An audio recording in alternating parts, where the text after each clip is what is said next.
Hayop ka! Niloko mo ko! Papatayin kita! Totoo palang kasabihang galit ang manluloko sa kapwa niya manluloko. Akala mo ba, mauuto mo ako ng ganong kadali? Alam kong masama ka nila lang na hindi dapat pagkatiwalaan na tutupad sa pangako.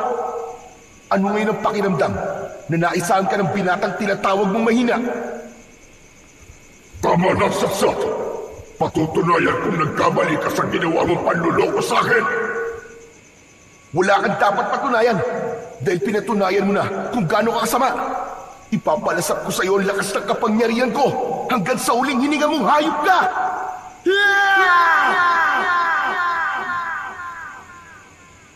Magandang araw po sa inyong lahat. Ngayong araw po na ito, pakinggan po natin ang natatanging kwento ng binatang si Rene. Isang simpleng binata na ang pangarap lamang ay magkaroon ng isang tahimik na buhay at maayos na tirahan. Ngunit palagi silang ginugulo ng mga aswang na harating. At sa pagtakas nila ng kanyang lolo Densyo, ay dito naman nila makikilala ang maglolo na tutulong kay Rene para pabagsakin ang hari ng mga aswang. Magagawa kaya niyang magtagumpay laban sa kasamaan? Sama-sama po nating pakinggan ang buhay at pakikipagsapalaran ng binatang tagapagmana sa tungkod ng itim na dragon. Ngunit bago po ang lahat, mga idol, huwag po nating kalimutan mag-subscribe at i-hit ang notification bell sa aking YouTube channel na The Voice Addict at Apong Isaak para sa mas marami pang makapigil hiningang kwentong aswang at katatakutan mula sa mundo ng kababalaghan. Umpisahan na po natin ang kwento.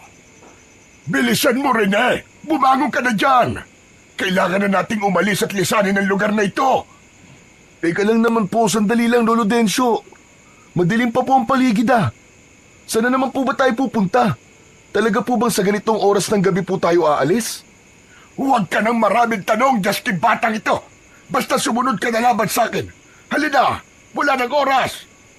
Aray, sandali lang po, Lo. Huwag niyo pong hilahin ang kamay ko. Aray, bakit po ba tayo nagmamadali? Halika na, Apo! Hindi mo ko naiintindihan eh! Pero naiwan pa po ang mga damit ko sa aparador eh. Huwag ka na magdala ng mga damit. Yung mahalagang gamit mo na lang ang dalhin mo. Bilisan mo na kumilos. Malapit na nila tayong maabutan dito sa bahay. Sino po ba sila, Lolo? Pambihira naman oh. Huwag niyo pong sabihin na may aswang na naman po sa labas at natunto na naman po tayo ng mga halimaw na yon. Oo, kaya sige na. Bilisan mo na kumilos ka na. Halos silahin ng may 60 taong gulang na si Lolo Densyo ang may 18 taong gulang na si Rene mula sa kanyang higaan. Madalas silang umaalis ng bahay at walang permanenteng tirahan, kaibigan at kakilala. Para silang mga daga na palaging nagtatago sa mga pusa. Dinaig pa nga nila ang may tinatakasan o di kaya naman ay may kinakatakutan. Subalit minsan ay hindi siya nagtanong sa matanda. Pati ang dahilan kung bakit niya kailangan magkunwari sa mga tao na hindi siya tunay nitong apo. Kaya alam ng mga taong nakakakilala sa kanila ni Lolo Densyo ay isa lamang siyang ampon.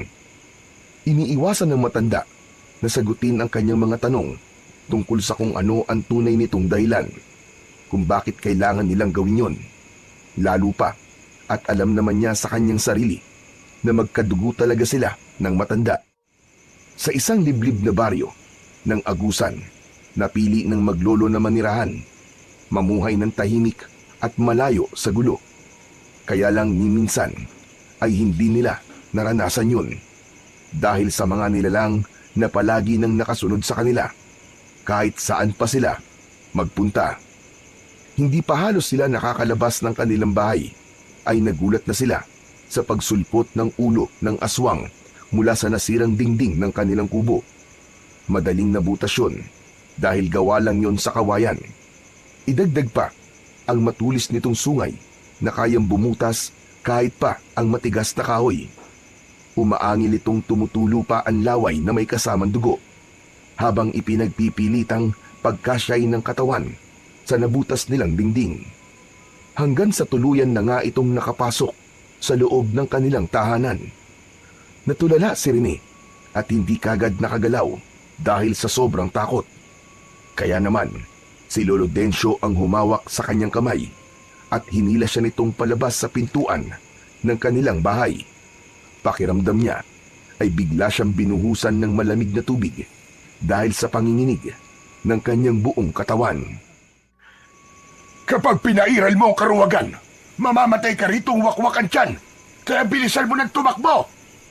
Pero Lo, may mga aswang po nakaharang sa dadaanan natin. Lumayo kayo sa akin, mga halimaw. Kung ayaw niyong patayin ko kayo gamit ang tungkod ko. Alis! Umalis kayo sa harapan namin! Kahit iwinawasiwas ni Lolo Densyo ang hawak nitong tungkod na gawa sa kahoy, ay hindi umaalis ang mga nilalang sa kanilang daraanan. Sa halip ay mas nilakihan pa ng mga ito ang pagngisi. Kaya naman, lumitaw ang malalagari nitong mga ngipin habang matalim ang tingin sa kanila nang nagbabaga nitong mga mata. Sinubukan ni Lolo Densyo na paalisin ang mga aswang sa pamamagitan ng paglapit nito habang pinapalo ang tungkod sa lupa. Ngunit imbis na umatras ay mas lalo lamang ang mga ito na naging agresibo. Lolo, ano pong klaseng mga nilalang yan? Bakit mukha silang kambing na may 3 sungay? Saka ko na ipapaliwanag sa iyo, Rene. Ang mahalaga ay makatakas tayo sa kanila. Iba mga nilalang na yan sa mga aswang na umahabol sa atin noon. Kung hindi ako nagkakamali, pamilya sila ng mga sigbin at awok na may kakayaang mag-anyong taong baboy ramo. Mapaghanib sila dahil nagagaya nila ang mga anyo ng hayop na nais nilang gamitin para makapambiktima. Sila ang aswang na kung tawagin ay mga harting. Habang humahakbang ang mga harting papalapit sa kanilang kinaroroonan, ay patuloy naman sa paghakbang ang maglolo paatras mula sa mga ito. Hindi nila inaalis ang tingin sa mga nilalang na may nakakatakot na mga itsura. Hindi nagtagal ay mayroon pang isang nilalang ang biglang sumulpot sa kanilang likuran. Nalantad ang nakakatakot nitong itsura, nakahawig ng isang baboy ramo. Ang kalahati ng katawan nito paitaas ay sa tao, habang ang kalahating katawan nito pababa ay sa baboy ramo. Para itong tikbalang kung iisipin, yun nga lang ay sa baboy ang katawan. Tumutulo ang laway nitong may hawak na latigong may tinik. Inihagupit nito ang sandata sa lupa para ipakita sa kanila kung gaano siya kalakas. Kitang-kita ni Rene kung paanong bumaon ang tinik nito sa lupa. Kaya naman, mas bumilis rin ang tibok ng kanyang puso dahil sa sobrang takot. Layuan niyo kami! Alam niyong hindi ko kayo aatrasan sa laban. Hindi ako nagbibiro. Kaya kung ayaw niyo pang mamatay, layuan niyo kami at wag niyo kami guguluhin. Sandali lang po, Lolo Densyo. Ano ba yung hawak niyong tungkod? Sa palagay po ba niyo iniinda nila ang kahoy na yan? Tara na po, umalis na tayo. Natatakot po ako Pakiusap, Lolo. Tara na, tumakas na lang tayo. Hinila ni Rene si Lolo Densyo para dumaan sa kabilang direksyon, habang ang matanda naman ay matapang na itinutok sa kalaban ang hawak nitong tungkod. Hindi nito inaalis ang paningin sa dalawang halimaw na patuloy pa rin sa paghakbang papalapit sa kanilang kinaroroonan. Naunang umatake ang may hawak na latigo. Hinagupit nito ng latigo ang kamay ni Lolo Densyo. Ngunit naiwasan yun ng matanda at gumanti naman ng palo ng tungkod sa kalaban. Nakaiwas ang may hawak ng latigo, kaya't ang pumalit naman ay ang isang nilalang na sumira sa kanilang dingding. Idine pa nito ang mga kamay na may mahahabang kuko sa kanyang mga daliri. Inambahan nito ng kalmot si Lolo Densyo, kaya naman habang iniiwasan ng matanda ang pag-atake ng kalaban, ay pakiramdam naman ni Rene ay hindi na siya humihinga ng mga sandaling yon. Likas na sa kanya ang pagiging matatakutin at hindi sanay sa karahasan. Hindi siya nagmana ng katapangan sa matanda. Nagulat na lamang si Rene nang mapabagsak ni Lolo Densyo ang dalawang nilalang pasadsad sa lupa. Sinamantala yon ni Lolo Densyo. Nilapitan nito ang mga aswang at paulit-ulit nitong pinagpapapalo ng tungkod ang mga ito. Hindi nito tinigilan ang mga nilalang hanggang sa hindi na makatayo ang mga ito.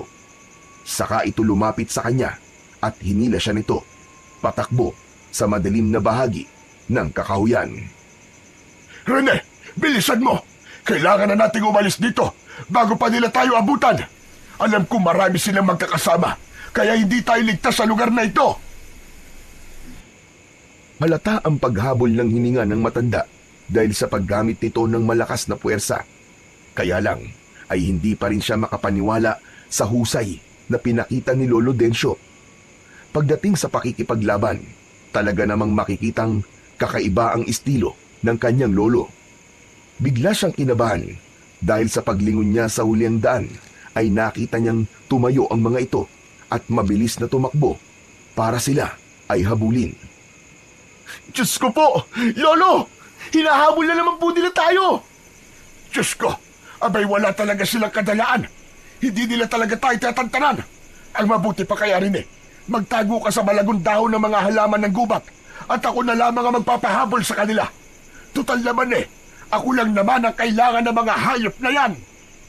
Hindi ba pwede, Lo? Hindi natin kailangan maghiwalay para lang mailigtas ako. Kung mapapahamak po kayo sa mga nilalang na yan, para lang mailigtas ako, hindi ko po mapapatawad ang sarili ko. Kaya tara na po! Kailangan nating mailigaw sila! Bilis, Lo! Wala na ngang nagawa si Lolo Densyo nang hawakan niya ng mahigpit ang kamay nito. Magkasama nilang tinahak ang kagubatan. Halos hindi lumapat ang kanilang mga paa sa lupa. Sinalubong nila ang madilim na daan na ang tanging tanglaw lang ay ang malamlam na sikat ng buwan. Ramdam na ramdam ni Rene ang hirap ng matanda sa pagtakbo. Hanggang naramdaman nila na parang nakalayo na sila sa mga nilalang na humahabol sa kanila. Hindi na makakapayag pa si Rene na hindi na masasagot ng kanyang lolo ang mga tanong sa kanyang isipan. Dahil pagkatapos ng mga nangyari na yun, alam niyang may itinatago sa kanya si Lolo Densyo. Sandali! Sandali, Apo! Sandali lang. Sa palagay ko iligtas na tayo sa punong ito. Magpahinga na muna tayo. Hindi ko na talaga kaya ang pagod. Malapad naman itong puno na nara. Tinitiyak kong hindi nila tayo basta-basta makikita rito. Wala man lang po tayong nadala. Kahit isa sa mga gamit natin, Lo. At hindi ko na po talaga alam kung bakit po tayo hinahabol ng mga nilalang ngayon. Napapagod na rin po ako sa madalas na pagtakas natin sa kanila, Lo. Akala ko, hindi na nila tayo gagambalain. Lolo Densyo, sabihin nyo, ano po ba talaga nangyayari? May inililihim po ba kayo sa akin? Hindi ba pwedeng saka na lamang natin pag-usapan ang mga bagay na yan? Hanggat hindi tayo nakakalayo sa mga aswang na humahabol sa atin. Hindi, Lo. Kailangan na po natin pag-usapan ngayon. Dahil kapag napatay tayo ng mga aswang na yun, wala na. Hindi ko na malalaman ang buong katotohanan. Hindi ko nga po alam kung anong klaseng mga nilalang sila eh. Rene, hinaan mo lang ang boses mo. Baka marinig nila tayo. Malalaman mo rin na po kung bakit kailangan natin gawin ito. Pero hindi pa ito ang tamang oras para pag-usapan ng tungkol sa mga aswang. Isa pa, ang mga nilalang na humahabol sa atin, alagad sila ni Haring Sibar. Kaya tara na, kailangan na nating lisanin ang lugar na ito. Sana naman po ba tayo pupunta, Lo? Sa bahay ng kaibigan ko sa baryo ng Santa Fe. Ligtas tayo ron at kahit papano ay matutulungan nila tayo. Para ano po? Para mandamay na naman ng ibang tao. Hindi na po ako sasama sa inyo, Lo. Dito na lamang po ako. Pagod na rin po ako sa palagi nating pagtakbo, papalayo sa mga nilalang na yon. At hindi ko na rin po kayang may ibang tao na madamay sa problema natin. Pero Apo, hindi mo naman ako naiintindihan eh. Mapanganib ang lugar na ito para sa atin. Kaya hindi tayo maaaring manatili dito. Dahil natitiyak ko na may madadamay at may madadamay pa rin sa problema natin. Gusto ko na ng tahimik na buhay. Ayoko na rin ng gulo, Apo. Yun ang paniwalaan mo. Ano kanyo? Tahimik? Lolo, hindi po nila tayo pinapatahimik. Palagi po nila tayong ginugulo. Hindi ko po alam kung bakit tayo lamang ang hinahabol nila.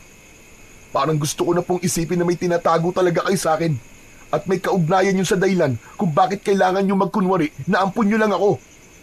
Naguguluhan na po ako eh. Lo, parang awa nyo na oh. Magsabi na po kayo ng totoo. Wala akong tinatago sa iyo, Apo. Maniwala ka. Hindi ko po alam kung dapat ko pa bang paniwalaan ang mga sinasabi niyo sa akin, Lo. Basta ang alam ko ngayon, natatakot na po ako sa mga nangyayari sa atin. Ilang aswang pa po ba ang hahabol sa atin para patayin tayo? Kaya nga gusto kong pumunta sa bahay ng kaibigan ko. Matutulungan niya tayo. Huli na to, Apo. Pangako. Kahit ngayon lang makinig ka sa akin.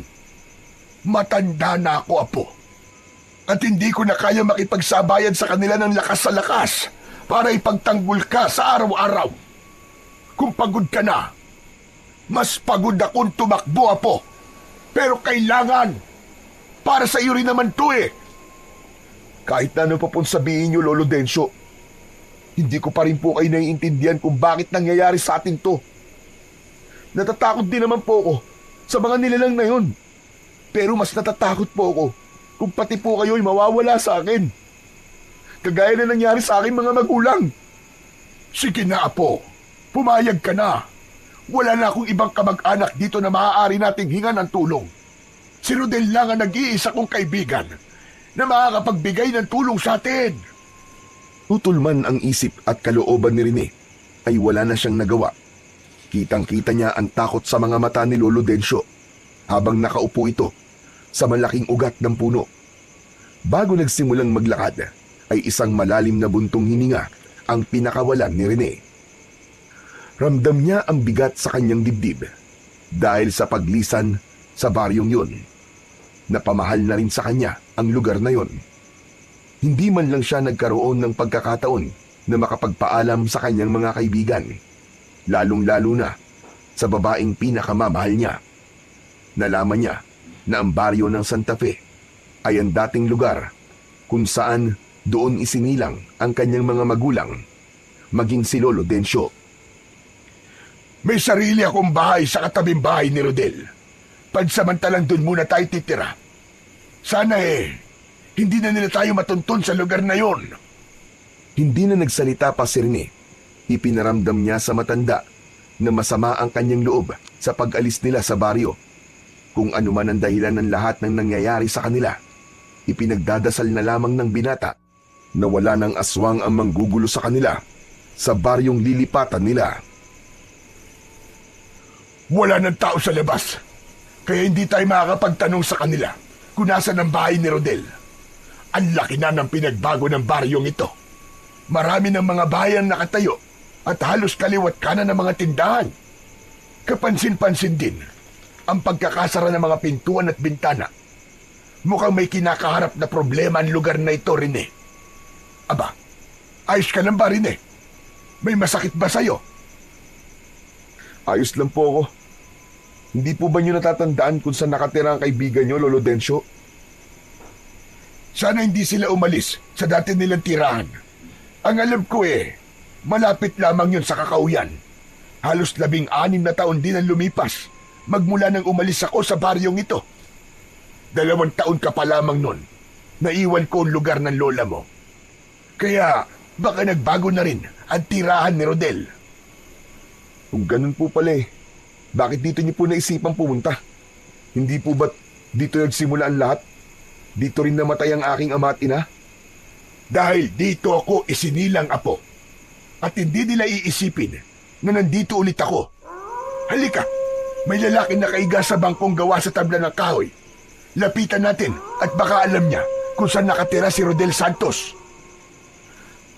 Lo, mukhang lasing naman po yun Baka magalit po at masaktan lang tayo. Ay nako, umiral na naman yung kaduwagan mo. Mas maganda nga kung lasing siya. Abe, kahit tamunin niya ako ng suntukan buong araw, sigurado mananalo ako sa kanya. Dahil hindi pa man lumalapat ang kamao niya sa mukha ko. Aba, baka natumba na siya. Lolo naman puro na naman kayo biro Ako na nga lang ang lalapit sa kanya para magtanong. Baka magulat pa po sa itsura niyo Matakot pa, takbuhan tayo. Abat, nanlait pa itong batang Sige na, tanungin mo na siya. Dahil nakatalikod ang lalaking nakahiga sa kahoy, kailangan pa niya itong silipin para gisingin. Kaya lang, sa pagtunghay niya sa mukha ng lalaki, ay biglang nanigas ang kanyang 2 tuhod. Hindi siya nakapagsalita sa nakitang eksena na tumambad sa kanyang paningin. Butas ang tiyan ng lalaki at nakalaylay na ang lamang loob nito sa lupa.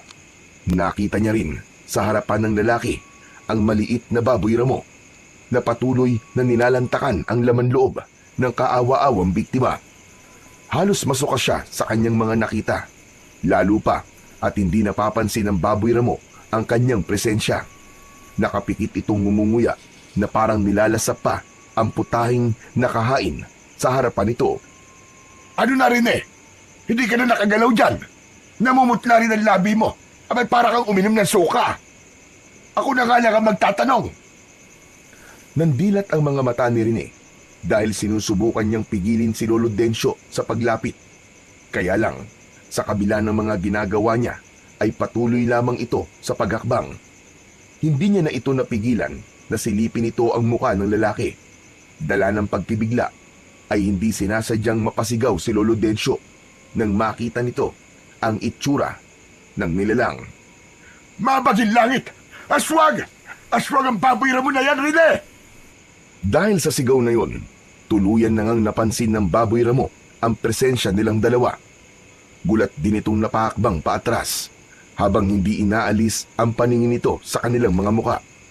Napapalunok ng laway si Rene habang pinagmamasdan ang pagtulo ng laway ng baboy ramo. Kaya pareho silang nagulat ng matanda nang bigla itong sumugod papunta sa kanila. Biglang nagbago ang anyo ng baboy ramo habang nasa ere. Isang taong baboy ramo nakahawig ng mga nilalang na humahabol sa kanila. Mahahaba ang mga pangil nito at mapupula rin ang mga mata.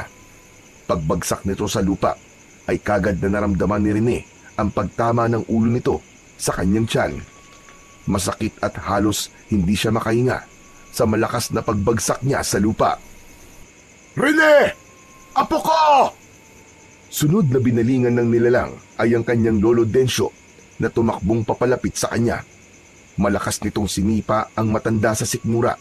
Kaya naman, bumagsak sa lupa si Lolo Densyo at tumalsik ang hawak nitong tungkod. Lolo! Lolo Densyo! Gumapang si Rene papalapit sa nakahigang si Lolo Densyo. Kaya lang ay binuhat ng nilalang ang matanda. Saka inihagis papalayo sa kanya.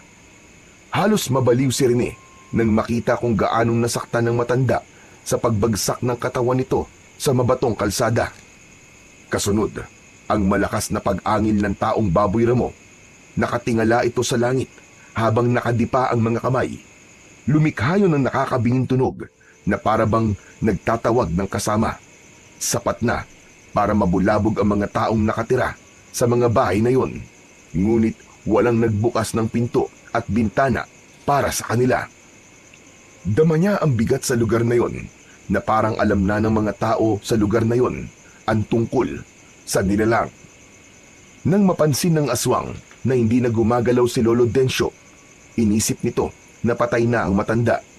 Kaya naman, si Rene ang nilapitan nito. Dahan-dahan itong humahakbang papalapit sa kanya habang nakaamba ang matutulis nitong mga kuko. Saktong binuhat siya nito sa pamamagitan ng pagsakal. Naramdaman niya ang pagbaon ng mga kuko nito sa kanyang leeg. Nagpupumiglas siyang kumakawala sa malakas nitong kamao. Ramdam na ramdam niya ang magaspang nitong palad na lumapat sa kanyang balat. Sumigaw ito sa kanyang muka, kaya naman nalanghap niya ang mabaho nitong hininga. Sa gilid ng kanyang paningin ay napansin niya ang maingat na pagtayo ni Lolo Densyo habang pinupulot nito ang tumalsik na tungkod. Saka lumapit sa kanilang kinaroroonan. Malakas nitong pinalo ang ulo ng aswang at dahil sa sakit, malakas itong napasigaw. Bitiwan mo ang apo ko! Hayop ka! Ilang beses na pinagpapapalo ng tungkod ni Lolo Densyo ang katawan ng taong baboy ramo. Ngunit hindi ito natinag. Sa halip, lumikha ito ng malakas na pagsigaw na masakit sa kanilang tenga. Binitiwan ng aswang si Rene at si Lolo Densyo ang hinarap nito. Bakas ang galit sa muka ng nilalang habang sumusugod sa matanda.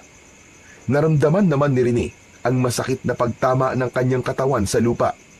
Ganun pa man, ay pinilit niyang bumangon para tulungan ang kanyang lolo. Pero mahusay talaga ang matanda. Nagawa nitong pabagsakin ang nilalang hanggang sa mamatay ito. Hindi pa nasiyahan si Lolo Densyo. Dumampot pa ito ng isang malaking bato at paulit-ulit na pinukpok ang ulo ng nilalang. Akala niya ay tapos na ang nakakakilabot na banta ng aswang. Pero nagkamali siya.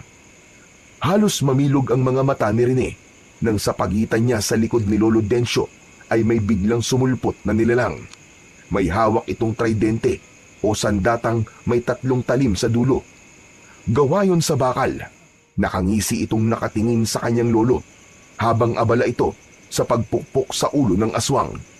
Kapansin-pansin din ang dalawa nitong baluktot na sungay, mapupulang mga mata at mabalahibong katawan hanggang sa mukha nito.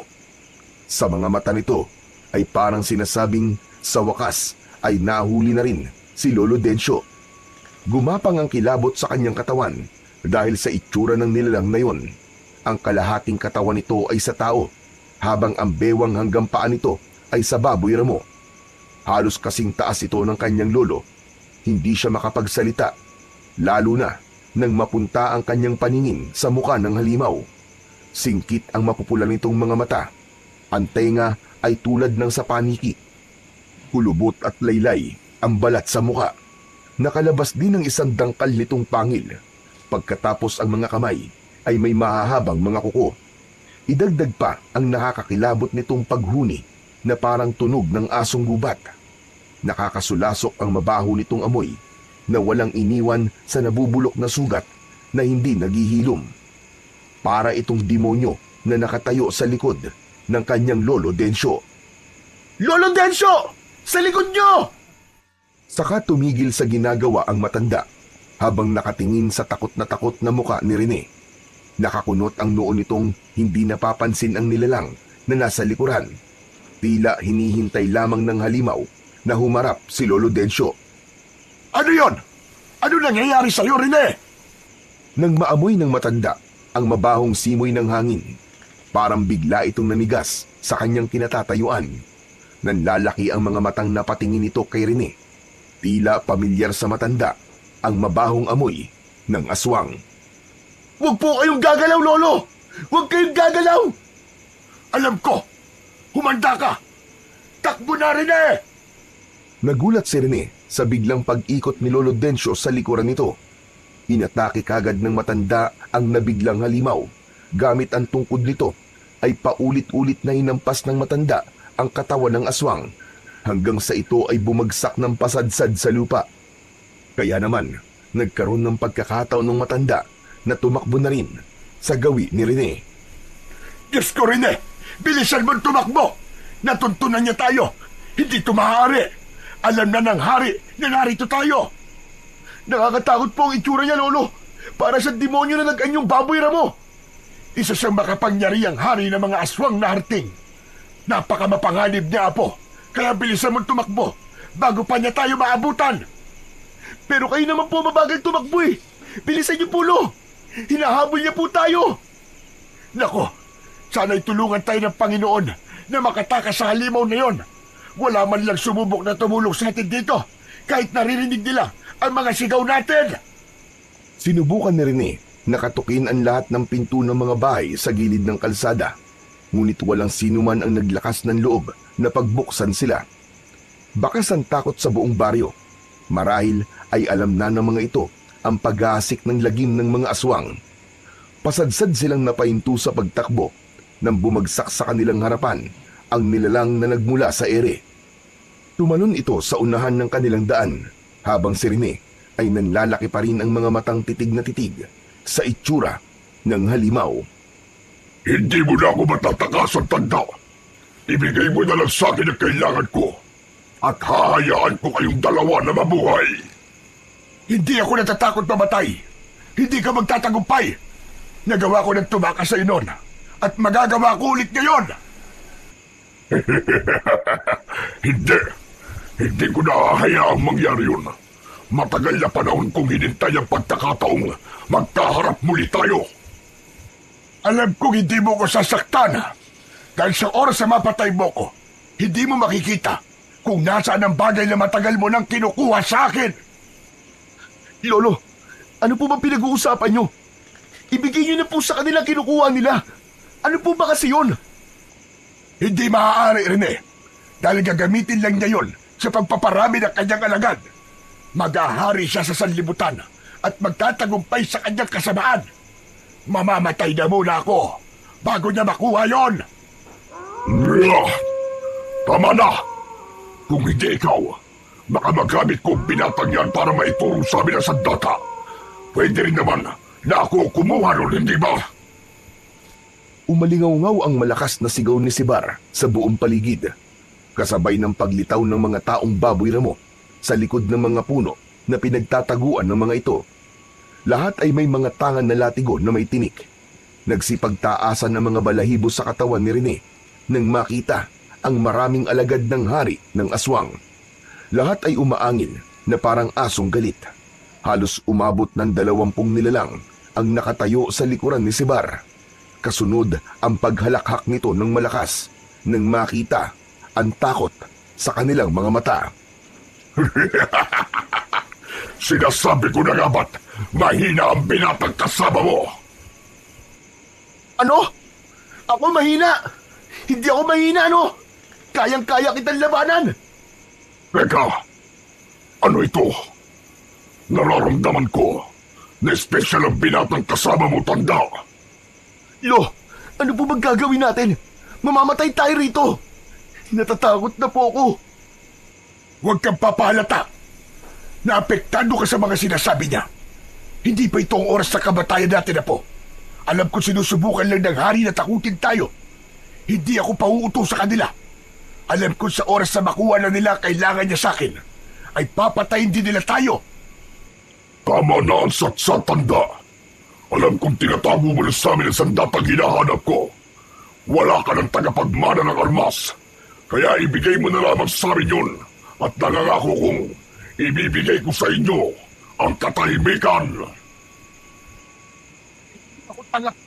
Niwala sa mga sinasabi ng isang demonyong nilalang na kagaya mo. Kahit ano mangyari, hindi nyo malalaman kung nasa ng sandatang yon. Dahil itinago ko yon sa lugar na hindi nyo matatagpuan. Nagwala ang hari ng mga aswang sa sinabing yun ng matanda at pinagbunto na nito ang katabing taong baboy ramo. Nagulat sila nang nagawa nitong paslangin sa harap nila ang sariling alagad nito. Kinagat nito ang leeg ng nagpupumiglas na aswang. Malaki ang hakbang ng paa nito na lumapit sa harapan nila at sa harap nila mismo, sinakmal nito ang leeg ng kanyang alagad. Tumalsik ang mainit na dugo sa muka at damit ni Rene. Kitang-kita niya ang paggalaw at pagpipisig ng paa ng taong baboy ramo habang nilalapa ng sarili nitong hari. Napapikit si Lolo Densyo. Hindi nito akalain na ganun pala kasama ang haring si Sibar. Kasunod ang malakas ngunit matinis na sigaw ng biktima. Hindi pa siya nasiyahan. Sa harap nila mismo, walang kahirap-hirap nitong winakwak ang tiyan ng taong baboy ramo. Binibasig nito ang laman loob ng kaawa-awang biktima. Hindi pa doon natatapos ang mga eksenang napapanood nila dahil niluray-luray pa nito ang katawan ng aswang. Hindi alam ni Rene kung gaano siya katagal na hindi huminga hanggang sa narinig niya ang malakas na pagsalita ng hari ng mga aswang. Nakita niyo ba kung ano ang gagawin ko kapag hindi niyo naibigay sa akin ang kailangan ko? Nasaan ang sandata, Densyo? Ibigay mo na sa akin kung ayaw mong gawin ko rin sa binatang nasa likod mo ang ginawa ko sa akin alagad. Agad-sagad na sa buto kasamaan mong hayop ka. Sa palagay mo, natatakot kami dahil ipinakita mo pagpatay sa alagad mo. Pwes nagkakamali ka, Sibar. Mas lalo ko pa yung itatago sa'yo para matapos na kasamaan mong hayop ka. Kung ano ang pangit ang itsura mo, ay kasing pangit din ang bunhi mo. Dahil sa ginawa mo, mawawalan ka ng alagad. Matatakot sila sa'yo. At hindi na ako magtataka kung isang araw, magising ka na lang na isa ka na lang palang hari na wala ng alagad. Huwag kang magtapag-tapangan, binata. Naaamoy ko sa iyo ang takot. Magpasalamat na lamang kayong dalawa dahil nagiging mabait pa ako sa inyo ngayon. Alam ko kung bakit hindi mo kami masaktan. Dahil mawawalan ka na rin ang pag-asang makuha sa data kapag may nangyaring masama sa amin. Hindi alam ni Rene kung ano bang uri ng sandata ang pilit na kinukuha ng hari ng mga aswang at gano'n na lamang ang pagprotekta ng kanyang lolo sa bagay na matagal na nitong tinatago. Talaga bang inuubos niyo ang pasensya ko? Kaya-kaya ko kayong patayin kung gugustuhin ko. Sige, dalhin niyo ang matandang ito, pati ang binatang yan. Patayin niyo sila. Dahil kapag nawala na sila sa landas ko, wala na rin magiging hadlang sa aking paghahari. Nagsilapitan ang mga nilalang sa kanilang kinatatayuan. Subalit nagulat ang lahat sa pagdating ng isang matandang lalaki at isang binata. May mga isinaboy itong usok at asin sa mga nilalang na nagtangkang lumapit sa kanila. Dahil sa makapal na usok na kumalat sa buong paligid ng kanilang kinatatayuan, nagkaroon sila ng pagkakataong tumakas. Dito tayo, Densyo! May kalesang naghihintay sa atin sa dulo ng daan na ito. Mabuti na lamang at dito kami dumaan ng apo ko. Sige, Marlon, isaboy mo lang ang asin sa dinadaanan natin para hindi nila tayo masundan. Hindi makapagsalita si Rene na patuloy lamang sa pagsunod sa mga taong tumulong sa kanila. Habang naririnig pa rin niya ang malakas na pagsigaw ng hari na si Sebar. Nagwawala ito dahil wala itong makita sa daan. Kumalat ang kulay puting usok, pati na ang amoy ng insenso at kamangyan. At samantala lang po ang usok at asin, hindi magtatagal ay makakatawid din sila sa mga pangontrang isinaboy namin. Bilisan niyo umakyat sa kalesa. Marlon, ikaw na magpatakbo sa kabayo. Lolo Densyo, nakasunod pa rin po sila sa atin. Kumapit po kayo mabuti, patatakbuhin ko na po ang kalesa.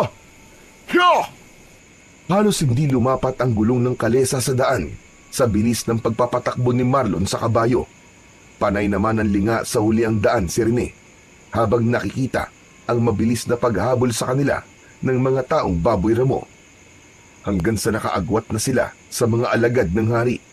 Kaya lang ay nakita ni Rene na tumayo ang hari ng harting sa daan habang nakatutok ang tridente sa kanilang sasakyan. Hindi niya alam kung anong puwersa ang bumalot sa kalesa at nagsimula yung magpagewang-gewang sa pagtakbo. Ituloy mo lang ang pagpapatakbo sa kabayo, Marlon. Hanggang sa makalayo tayo sa hari. Ginamitan niya tayo ng itim na kapangyarihan para mapahamak tayo sa sasakyan. Kapag nakalayo na tayo, mawawalan na rin ang bisa ang itim niya kapangyarihan na bumabalot ngayon sa kalesa. Hindi nga nagtagal ay nawala na ito sa kanilang paningin. Tanging ang maliwanag na sikat ng buwan ang nagsisilbi nilang tanglaw sa daan. Sakalan din nakahinga ng maluwag si Rene at napasandal siya sa sandalan ng upuan habang nakatingin sa unahan ng daan ng kanilang kalesa. Naramdaman niya ang pagkati ng kanyang pisngi dahil sa dumikit na dugo sa kanyang muka. Pinunasan niya ito at isang malalim na buntong hininga ang pinakawalan niya sa kanyang dibdib. Hindi niya akalain na makakaligtas sila sa kamay ng haring si Sebar. Magmula nang umalis ka sa baryo natin, Densyo, hindi na kami nagkaroon ng katahimikan sa lugar na yon. Tuwing gabi ay gumagala ang alagad de Sebar para silang may hinahanap na kung anong bagay sa baryo natin. Kaya pala hindi sila nagbubukas ng pinto at bintana ng kanilang mga bahay dahil alam nila ang panganib na naghihintay sa kanila sa oras na tulungan nila kami. Alas 5 pa lang ng hapon ay nagsasara na sila ng kanilang mga bahay. Kapag meron taong pasaway na hindi sumusunod sa batas, huwag nang umasa na buhay pa ito kinabukasan.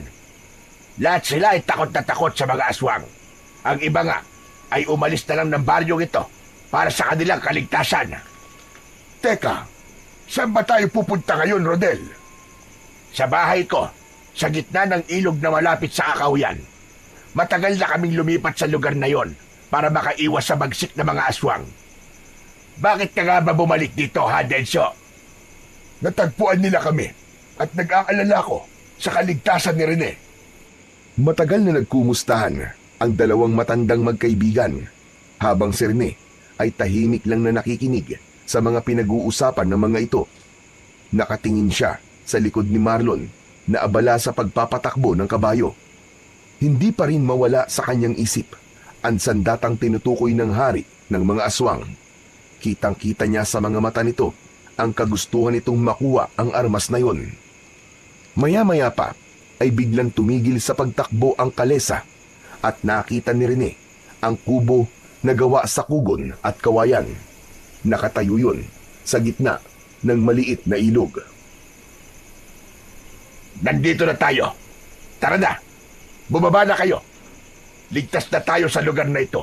Hindi nila tayo basta masusundan dito. Teka, bakit nasa gitna po ng ilog ang bahay niyo, Lolo Rodel? Yan ang pinakaproteksyon ko laban sa amoy ng mga aswang. Natatalo ng malansang amoy ng ilog ang pang-amoy ng mga nilalang na harting. Maliban na lamang kung sadyang mapapadpad sila sa lugar na ito. At ang lagaslas naman ng tubig ang siyang magsisilbing ingay para hindi naman nila marinig ang mga pinag-uusapan namin sa loob ng bahay. Sa maniwala kayo at sa hindi, kaming dalawa lang ni Dencio ang nakakaalam tungkol sa itim na kapangyarihan ni Sebar. Alam kong nakasunod sa atin ang kanyang gabay-usok. At dahil sa ilog na ito, hindi niya malalaman kung ano ang mga ginagawa natin. Tayo na po sa loob. Kanina pa po naghihintay si nanay eh. Baka po nag-aalala na siya. Nang pumasok sa loob ng bahay si Lolo Rodel, kasunod sina Lolo Dencio at Marlon, naiwan naman si Rene na lumingalinga pa sa paligid. Bago siya pumasok sa loob ng bahay, nakita niyang nakaupo sina Lolo Dencio at Lolo Rodel sa upuang gawa sa kawayan. Maganda ang loob ng sala at sa dingding ay napansin niya ang iba't ibang klaseng mga sandata.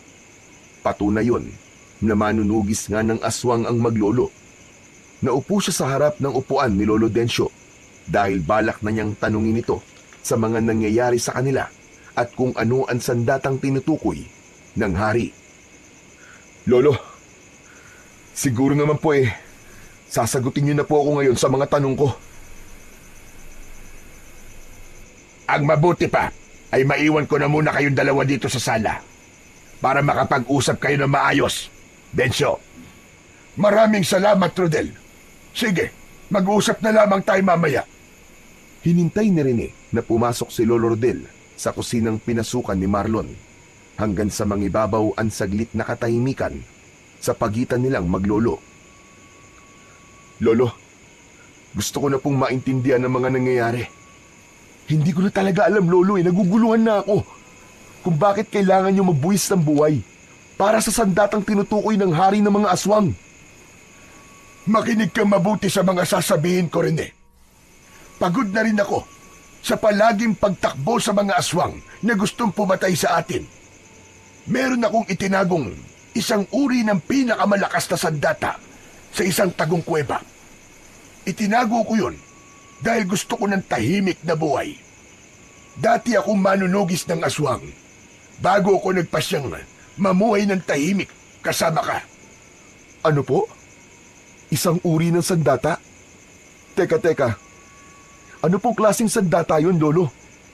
Isang tungkod ng itim na dragon na nagtataglay ng pinakamalakas na kapangyarihang tatalo sa hari ng aswang.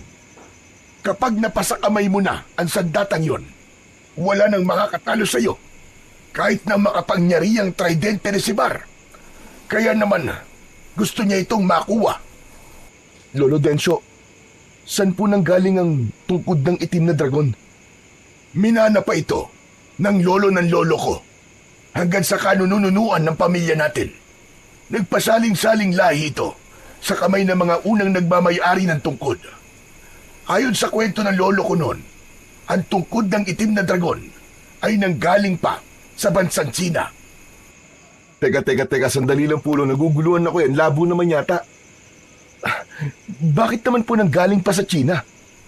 Paano pong nakarating doon ang ninuno ng lolo nyo? Ayon sa naalala kong kwento ni lolo, ang una raw na ninuno nating pinagbigyan ng sandata ay nakagawa ng kabutihan sa matandang tunay na nagmamay-ari sa tungkod. Dati kasi, Ang trabaho ng ninuno ng lolo ko ay yung bang pakikipag-barter sa mga karatig na bansa. Barter? Ano po ang barter, Lolo? Ang barter ay isang sistema ng pangangalakal kung saan ang mga tao ay nagpapalitan ng paninda o produkto nang hindi gumagamit ng pera. Sa madaling salita, ito ay direktang palitan ng kalakal kung saan ang halaga ng mga produkto ay tinutukoy batay sa kasunduan ng dalawang partido. Nung sinaunang panahon, ang barter ay karaniwang ginagamit sa pakikipagkalakalan sa pagitan ng iba't ibang grupo o bansa. Halimbawa na lamang, maaaring ipagpalit ng isang komunidad ang kanilang bigas sa ginto o porselana mula sa ibang lugar. Lolo, talaga po bang malakas ang kapangyarihan ng tungkod? Oo, Rene. Napakalakas. Alam mo bang, simula nang mapunta sa lolo ng lolo ko ang tungkod ng itim na dragon, ay nagamit ito sa mga digmaan ng ninuno ng pamilya natin sa panahon pa ni Lapu-Lapu at Magellan. Ginamit din sa panahon ng digmaan ng pananakop ng Kastila at Hapones. Dahil sa mga panahong yon, ay kalaban nila ang hari ng aswang na ninuno naman ni Haring Sibar. Kaya ginusto nitong makuha ang sandata para matalo tayo sa labanan. Hindi ko po alam na makasaysayan po pala ang sandatang yun, Lolo. Matanda na ako at mahina na para lumaban pa sa mga aswang apo. Kaya napagpasyan kong itago na lamang ito sa kuweba. Tanging ang kadugo ko lamang hanggang sa kahuli-hulihan nating lahi ang may kakayahang makahawak sa sandata. Nababalutan ito ng malakas na orasyon na tanging ikaw lang ang kikilalanin ng bisa ng tungkod ng itim na dragon. At panahon na po para kunin ito at harapin ang hari ng mga aswang na si Sibar. Teka, ano po sabi nyo? Ako po, Lo? Wala nang iba pa rin eh. Pero mag-iingat ka pa rin. Dahil sa oras na makuha mong tungkod at napunta sa iyong mga kamay, marami na ang magtatangka sa buhay mo para agawin ang tungkod na yon. May mga nilalang na susubok sa iyong kakayahan, lalong-lalo na ang muling pagbangon ng mga aswang na kung tawagin ay amalanhig, na susukat kung karapat dapat ka nga ba sa sandata. Pero Lo, natatakot po ko eh. Hindi ko po yun magagawa. Kapag nahawakan mo na ang sandata, magkakaroon ka ng dunong o kakayahang walang kapantay. Alam mo bang, nang dahil sa mga nilalang na yon, ay namatay ang mga magulang mo, pati na ang ama ni Marlon. Nilusob kami ng mga aswang sa bahay noon. Hindi ko sila nailigtas dahil marami sila. At nawala ako sa focus nang makita kong ikaw naman ang nasa panganib. Patunay ang peklat mo sa iyong leeg. Hindi ko po alam na namatay ang mga magulang ko nang dahil sa mga aswang na yon. Lo, gagawin ko po ang lahat para sa tungkod. Bibigyan ko po ng hustisya ang mga nangyari sa mga magulang ko. Sabihin niyo po sa akin, Lo, paano po ako makakapunta sa kuweba na pinagtaguan niyo po ng tungkod ng itim na dragon? Magaling! Magpasama ka kay Marlon na po. Kabisado niya ang kaloob-looban ng gubat. Ituturo ko sa kanya kung nasan ang yungib at kung paano mo naman makukuha ang sandata.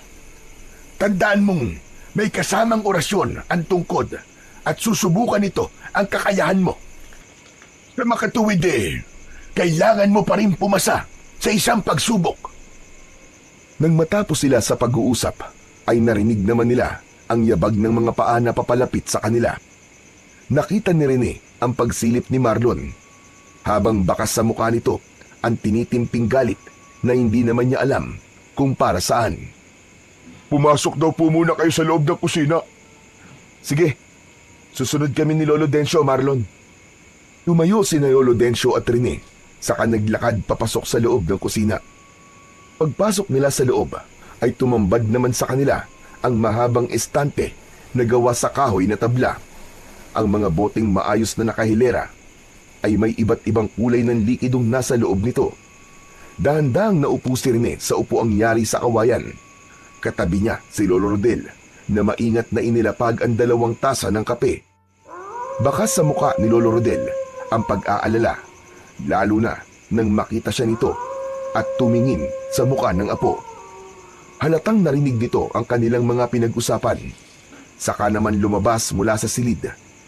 Sa gilid ng kalan, ang isang babaeng may magandang muka. Ito ang nanay ni Marlon, at nang makita nito ang peklat sa leeg ni Rene, para itong biglang nabalisa. Kaya naman, nakakaramdam siya ng pagkailang dahil sa uri ng pagkakatitig nito sa mukha niya. Hindi ko sinasadyang marinig ang mga pinag-usapan nyo. Tutol man ako sa binabalak nyong isama si Marlon, ay hindi pa rin naman ako ang magpapasya para sa kanya. Balak niyang sumama rin kay Rene. Ako lang po ang sanay sa gubat, kaya malaki po may tutulong ko kay Rene. Kayong dalawa lang ni Rene ang pupunta sa kuweba dahil hindi ko na kaya maglakad ng ganong kalayo. Hindi ko alam, Dencio, kung tama bang ipaubaya sa mga bata ang pagpunta sa kuweba. Lubang mapanganib ang lugar na yon at maraming nagkalat na mga nilalang na alagad ng kadiliman. Teka lang, Lolo Rodel. Kahit naman po rito sa baryo natin, nagkalat na po mga masasamang nilalang. Sawang-sawa na rin po ako sa pakikipaglaban sa kanila na parang hindi sila nauubos. Marami na po silang napapatay. Nagdudusa ang kababaryo natin dahil sa kanila. Ito na po ang pagkakataon na may isang taong tatayo para lumaban sa kanila. Naluluwang sumali sa usapan ang nanay ni Marlon na si Aling Seta. Sinabi nito na hindi ito makakapayag na sumama ang kanyang anak. Ngunit nanindigan si Marlon. Ipinakita nito sa ina na walang makakapigil sa binata para sumama kay Rene. Dahil ayaw na nitong magtalo silang mag-ina, lumabas na ito ng kusina. Kaya naman, sumunod dito si Rene para kausapin si Marlon. Alam niya kung gaano kasakit mawalan ng isang ama.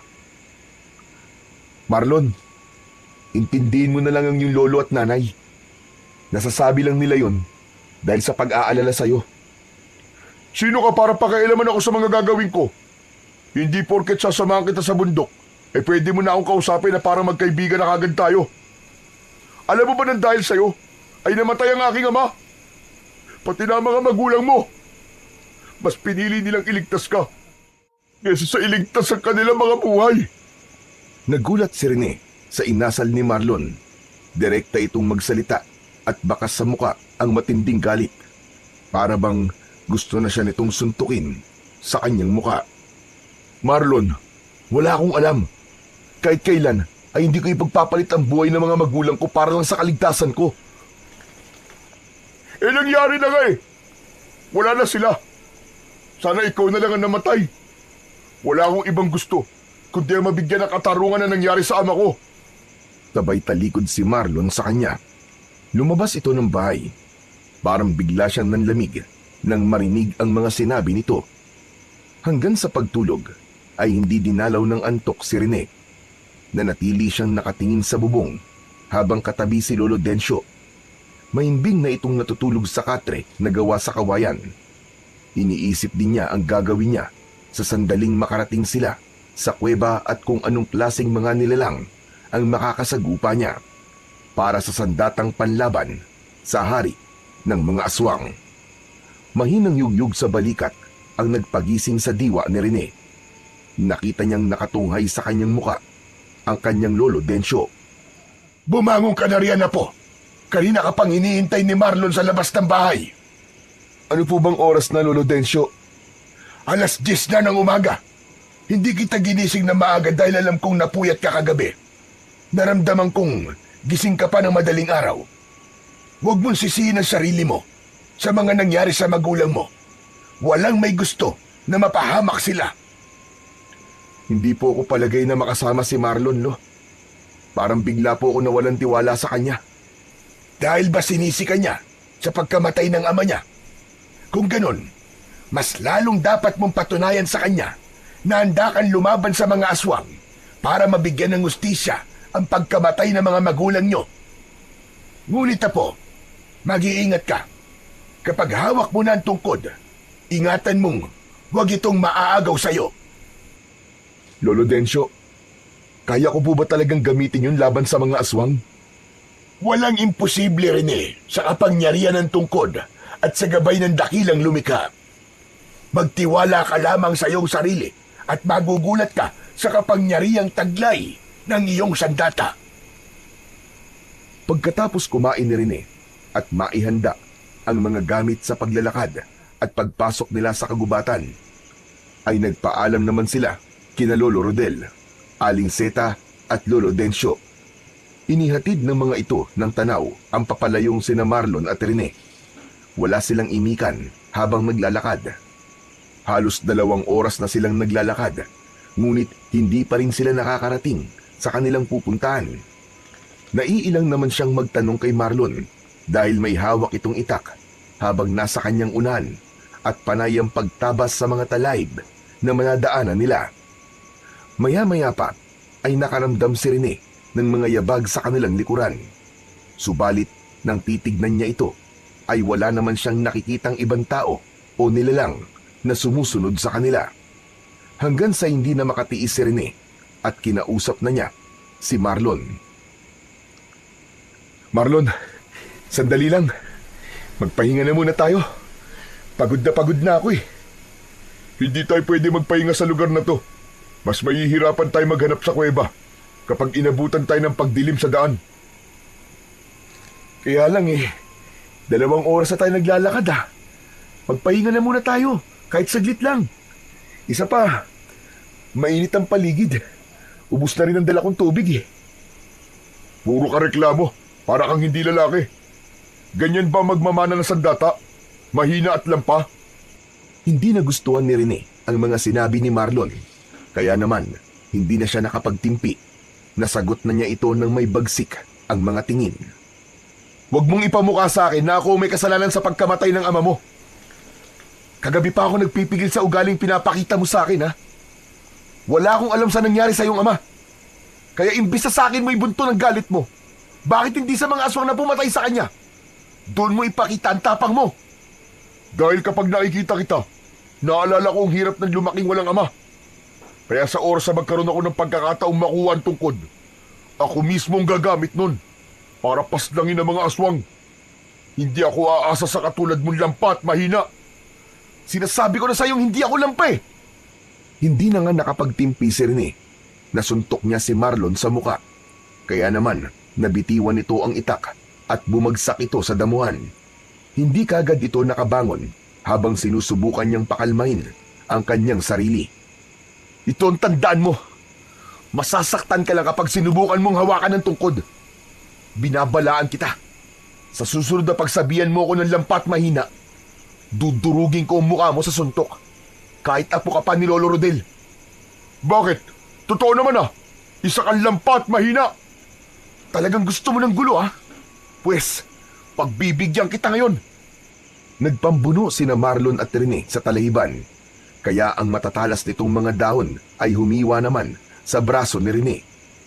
Ni hindi niya naramdaman ang mga dugong umagos na sa kanyang braso dahil galit na siyang nakikipagpalitan ng suntok sa nakahigang si Marlon. Nasa ilalim niya ito at nasa ibabaw siya na panay ang suntok sa mukha nito. Pero natigil sila sa pag-aaway nang marinig ni Rene ang mahinang pag-angil ng nilalang sa kanyang likuran. Dala ng pagkabigla sa nakitang anyo ng nilalang ay naitulak siya ni Marlon at bumagsak siya sa talayban. Mabilis na dinampot ni Marlon ang nabitiwang itak at inataking pasugod ng taga ang asong gubat na may sungay. Tinamaan ng nilalang sa leeg nang bumagsak ito sa damuhan ay brutal itong pinaslang ni Marlon. Natulala siya at napanganga. At yun ang malaking kahihiyan na nagawa niya sa harap ng binata. Tumayo ito na may buong pagmamalaking nakatingin sa kanya. Itinaas nito ang pugot na ulo ng asong gubat. Ngayon mo sabihin na hindi ka mahina at hindi ka lampa. Kulang na nga lang ay mahihi ka sa iyong suot na pantalon. Walang tugon si Rene sa sinabing yun sa kanya ni Marlon. Wala rin siyang mukhang maiharap dito. Sa halip, nagalit siya habang nakasunod sa paglalakad ni Marlon. Saka lang niya naramdaman ang paghapdi ng mga galos niya sa braso. Walang gustong magsalita sa kanilang dalawa ni Marlon. Kaya lumipas ang isang oras, ay narating na nila ang bunganga ng kuweba. Maraming damong ligaw ang nakasabit sa bukana ng yungib. Kaya naman, kinailangan pa ni Marlon na gumamit ng itak para malinisan yun. Habang naglalakad papasok sa kuweba, ay hindi niya maiwasang hindi kabahan. Lalo pa at alam niyang interesado rin pala si Marlon sa tungkod ng itim na dragon.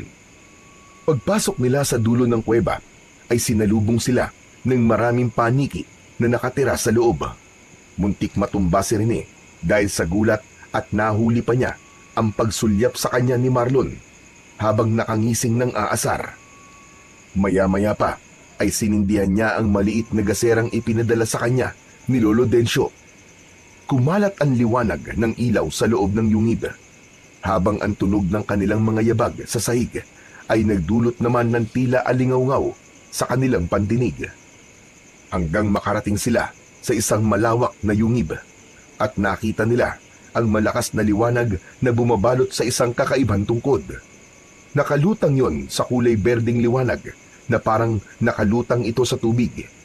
Umiikot na parang may malakas na enerhiyang humihila papalapit sa kinaroroonan ng tungkod. Kaya lang ay nagulat si Rene nang biglang tumakbo si Marlon papalapit sa kinaroroonan ng tungkod. Hinawakan nito ang liwanag. Marlon! Huwag! Ngunit huli na para pigilan ni Rene ang ginawa ni Marlon. Saktong paglapit nito sa liwanag ay bigla rin itong tumalsik at tumampas ang katawan sa bato. Maging si Rene ay nagulat din sa naging reaksyon ng liwanag nang hawakan ito ni Marlon. Bumagsak sa mabuhanging sahig ng kuweba si Marlon at nawalan ito ng malay. Nilapitan niya ito at pilit na ginigising. Marlon! Huy! Marlon, gising! Gumising ka! Pero banayad na ang paghinga ni Marlon. Indikasyon yun na talagang nawalan ito ng malay sa lakas ng pagkakahampas nito sa bato. Nagdadalawang isip tuloy siya na hawakan ng sandata dahil natatakot siyang mangyari din sa kanya ang nangyari kay Marlon. Bumalot ang takot sa kanyang katawan, pati na ang pag-aalala para kay Marlon. Marlon, huy! Gumising ka! Marlon, nakikiusap ako! Gising! Gising, Marlon! Marlon, gumising ka! Nang hindi na talaga ito magising, ay nag-alala siyang lumapit sa malakas na liwanag na bumabalot sa tungkod ng itim na dragon. Nanginginig ang kanyang kamay na tinatangkang hawakan ang tungkod. Pagdikit ng kanyang palad sa liwanag, ay nakaramdam siya ng kakaibang sakit na parabang siya ay kinukuryente. Kaya nagulat siya na katulad sa nangyari kay Marlon, ay tumalsik din siya sa pader na bato. Naramdaman niya ang pagtama ng kanyang likod sa sahig ng kuweba. Ngunit naalala niya bigla ang sinabi sa kanya ni Lolo Dencio na susuriin ng liwanag ang pagkatao na ngahawak sa tungkod sa pamamagitan ng orasyong bumabalot sa sandata. Kaya naman, pinilit niyang tumayo at paika-ika ang paa na muling lumapit sa liwanag. Tiniis niya ang sakit habang inaabot ang hawakan ng tungkod. Halos tumulo na ang kanyang luha dahil ang puso niya mismo ang pinupuntirya ng hindi maipaliwanag na kirot. Makinig ka! Ako ang huling saling lahi ng unang nagmamayari sa'yo. Kaya dinggin mo ang pakiusap ko. Ibigay mo sa akin ang katapatan mo. Ako ang magmamayari sa kapangyarihang taglay mo. Dahil ako ang iyong bagong tagapagmana. Ubod lakas na pinilit ni Rene na mahawakan ng kulay itim na tungkod. Kasabay ng paglapat ng sandata sa kanyang mga kamay, ay naramdaman niya ang pag-angat ng kanyang mga paa sa lupa, ang pagguhit ng mainit na boltahe sa kanyang buong katawan, pati na ang paglabas ng itim na dragon sa kanyang harapan, ang nagpapatunay na kinilala na siya ng tungkod. Nagtaasan ang mga balahibo niya sa kanyang katawan nang mapansin ang pagkakaroon ng kulay berdeng liwanag sa kanyang mga mata. Biglang gumaan ang kanyang pakiramdam at nagbago rin ang kanyang damit. dahil suot na niya ngayon ang tradisyonal na kasuotan ng mga mandirigmang Tsino, ang tinatawag na sanfu. Isa itong espesyal na uri ng kasuotan na ginagamit sa digmaan na binubuo ng matibay na tela, metal at iba pang materyales upang maprotektahan ang mandirigma laban sa labanan. Halos hindi siya makapaniwala habang pinagmamasdan ang kanyang sarili, maging ang hawak niyang tungkod. Nawala rin ang kanyang sugat sa mga braso. Totoo nga. Totoong kakaiba ang tungkod na to. Saka paano napalitan ang damit ko? Nagulat pa si Rene sa biglang paglitaw ng itim na dragon sa kanyang harapan. Nagmula yon sa hawak niyang tungkod. Nagagawa rin niyang kontrolin ang paggalaw ng dragon, batay sa kung ano ang iniisip niya. Iisa ang kanilang pakiramdam. Itinutok niya ang tungkod sa lupa at nawala ito sa kanyang paningin. Nilapitan niya ang nakahigang si Marlon. Parang may kung anong bumubulong sa kanya at nagdidikta sa kanyang isip sa kung ano ang dapat niyang gawin kay Marlon. Hinawakan niya ang noo nito at lumabas sa palad niya ang malakas na liwanag. Maya-maya pa ay nagising na ang binata. Gulat na gulat itong napatingin sa muka ni Rene. Rene? Rene, ikaw ba talaga yan? Ano nangyari? Bakit ganyan ang suot mo? Marlon, tinanggap na ako ng tungkod ng itim na dragon. Ginamot kita dahil nag-alala ako na baka mamatay ka rin ng dahil sa akin eh. Bumangon si Marlon sa pagkakahiga at matagal siyang pinagmasdan. Umikot pa ito sa kanyang likuran. Naramdaman ng katawan niya na may binabalak itong masama laban sa kanya. Kaya naman, bago pa man mahawakan ni Marlon ang kanyang tungkod, ay malakas na siyang nagsalita para pigilan ito. Tumigil ka na, Marlon. Mapapahama ka lang kung itutuloy mo ang binabalak mo. Hinarap niya ito at nakita niyang nakataas pa ang kamay ni Marlon.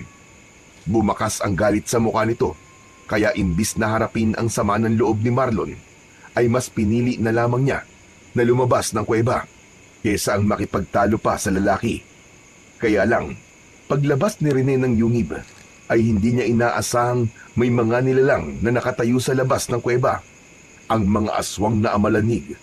Lahat ay parang nanggaling sa sinaunang panahon na muling nabuhay. Nagulat din si Marlon nang makita ang mga nilalang. Diyos ko! Mga amalanhig yan! Humanda ka, Marlon. Masyado silang marami. Kaya mag-iingat ka. Kahit na anong mangyari, wag kang lalayo sa tabi ko. Pabihira naman, oo. Ako pa ang sinabihan mo ng ganyan. Kanina lang, kulang na lang maihi ka sa pantalon mo. At talagang nagkaroon ka pa ng oras para magpalit ng damit, ha? Bahala ka kung ayaw mo sumunod sa mga sinasabi ko sa'yo.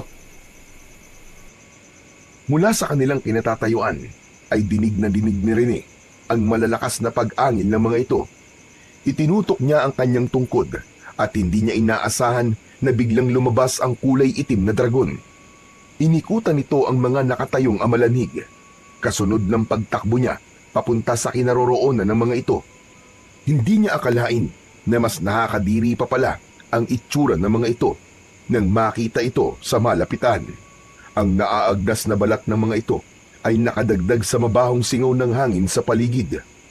Ganon din ang pagbagsak sa lupa ng mga uod mula sa naaagnas nitong katawan. Sinalubong niya ng pagpalo ng kanyang tungkod ang mga papalapit na amalanhig.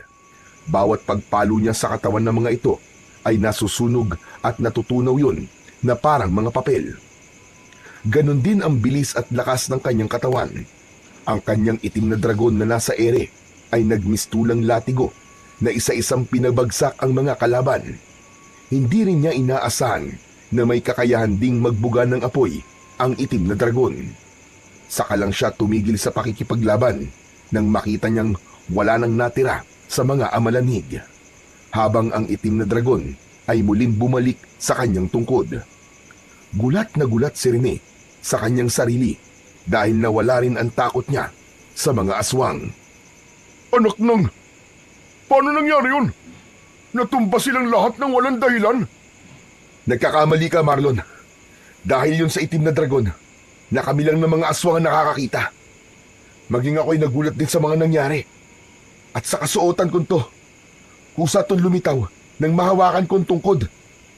Kung ganun, ikaw talaga ang pinili ng tungkod ng itim na dragon. Patawarin mo ako sa mga inasal ko kanina. Nagpadala lang ako sa aking emosyon.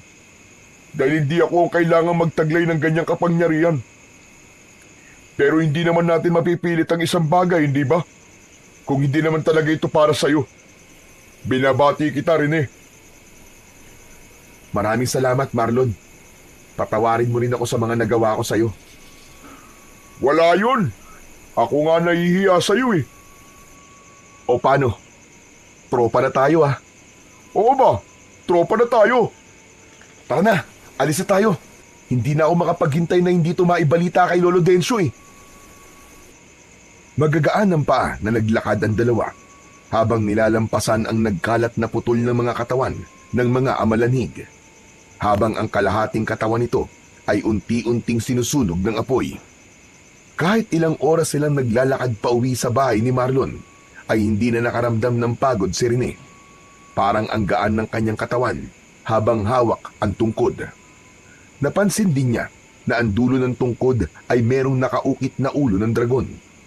Kahawig ito ng dragong lumalabas mula sa tungkod. Maya-maya pa ay natanaw na ni Rene ang bahay ni Lolo Rodel. Sobra siyang nagpapasalamat dahil luminaw rin ang kanyang paningin sa dilim. Bawat galaw ng mga insekto sa kanyang paligid ay nakikita na rin ni Rene. Biglang luminaw ang berdeng liwanag mula sa mata ng dragon sa dulo ng kanyang tungkod. Parang nauunawaan niya ang pagkislap ng mga mata nito.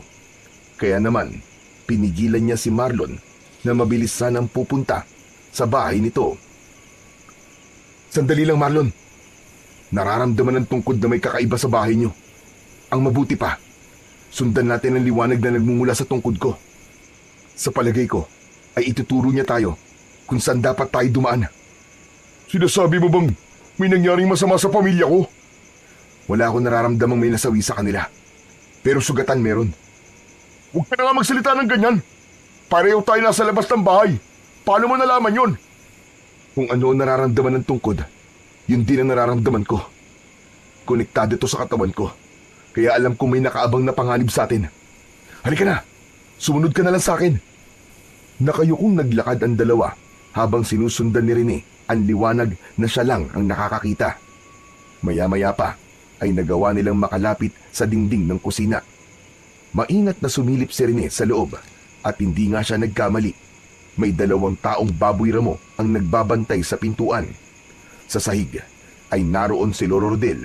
Duguan ang mukha nito dahil sa sugat sa kilay. Muntik nang sumugod si Marlon nang makitang nakahandusay sa sahig ang lolo nito. Ang lolo ko! Sinaktan nila! Si nanay! Nasaan si nanay? Kumalma ka lang at huwag ka maingay. Hindi maluba ang sugat ni Lolo Rodel. Nakikita ko sa klase ng dugo niya. Pumutok lang ang kilay niya dahil sa pagkakauntog sa bangko. Ay no, may bahid pa ng dugo ni Lolo Rodel yung bangko. Anak ng, paano mo nalaman yun? Para kang biglang tumalino at tumalas ang paningin mo ah. Kaya nga huwag kang gagawa ng ingay at ako na ang bahala sa kanila. Hindi na hinintay ni Rene na magsalita si Marlon. Sa halip, magagaan ang mga paa niya na umikot siya sa kabilang pintuan ng kusina. Matapang niyang pinasok yon kahit alam niyang may 2 nilalang na nagbabantay roon. Kapwa nagulat ang mga ito sa nakatayong binata. Kaagad na hinagupit siya ng mga ito ng latigo at dahil sa suot ni Rene na sanfu, hindi yun tumalab sa kanya. Yan lang ba ang kaya niyong gawin? Pagsisisihan niyong sinaktan niyo si Lolo Rodel? Mabilis na umikot sa ere si Rene at ginamit niyang panghampas sa katawan ng mga ito ang hawak niyang tungkod. Bawat pagpalo niya sa katawan ng taong baboy ramo ay tumatalsik ang mga ito sa dingding.